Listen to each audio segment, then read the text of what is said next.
Ens trobem a Tunyón, un petit poblet molt bonic, molt a prop d'Oviedo. I com veieu, he fet un nou amic, és un osset. Però no és casualitat, avui us ensenyarem la ruta de l'os, una ruta ideal per fer amb trekking o amb BTT. Ja veureu durant la ruta que hi ha moltíssima gent practicant bicicleta.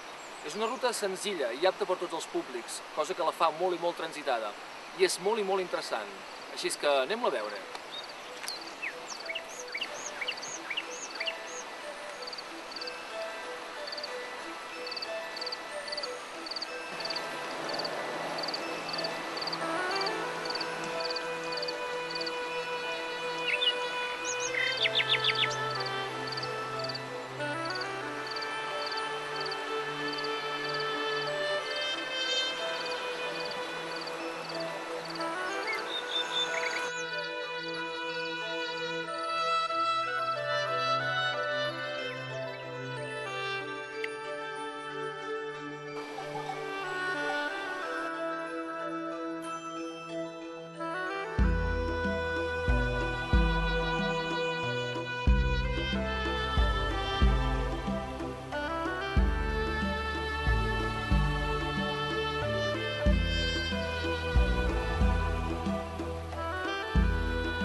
El trekking o la BTT ens ofereixen un munt de possibilitats de veure llocs i paratges tan bonics com aquests i d'introduir-nos molt fàcilment en la cultura del lloc. Aquí estem a Villanueva, que és més o menys a la meitat de la ruta, i just a darrere meu hi ha el riu Túrbia. També és destacable una anècdota, que és que el safareig que podeu veure es va construir el 1928 i va costar 8.000 pessetes, el que més o menys ara serien uns 50 euros. Perquè veieu com canvien els temps. I també el pont romànic on estem, que és molt antic i d'una majestuositat increïble, i ens farà dirigir cap a la segona part de la nostra ruta.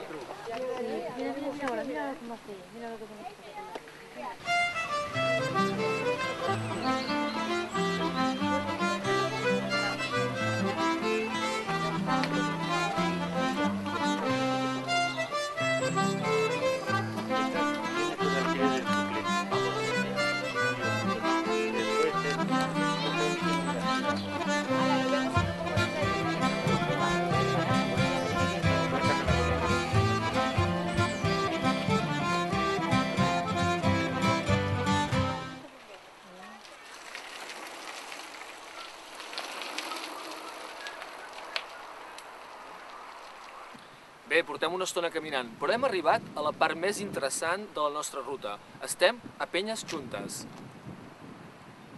Com podeu veure, són dos enormes roques que, com el seu nom indica, s'ajunten fins al final. Són enormes. L'única possibilitat que tenim per travessar-les són els túnels que hi ha just a la base.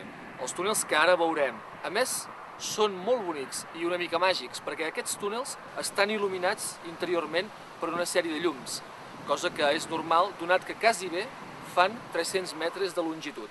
Però no perdem el temps, som-hi!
Astúries és una bona elecció pels que us vulgueu activar fent esport. Indiscutible, les rutes que hem fet són precioses. I aquesta ruta en concret, la part final de Penyes Juntes i aquesta zona d'aquí, en el poble on estem ara, que és Caranga de Abajo, és realment bonic. La part possiblement més interessant del trajecte. Un trajecte fàcil per totes les edats. Si bé són 11 quilòmetres d'anar i 11 de tornar, per tant 22 quilòmetres, que no deixa de ser una bona quilometrada. Però m'agradaria, per acabar ja, explicar-vos i ensenyar-vos l'última cosa, l'últim detallet d'aquesta ruta. Fixeu-vos, just a darrere meu, hi ha un pic preciós que s'anomena Cotomar, de més de 1.100 metres, gairebé 1.200 metres.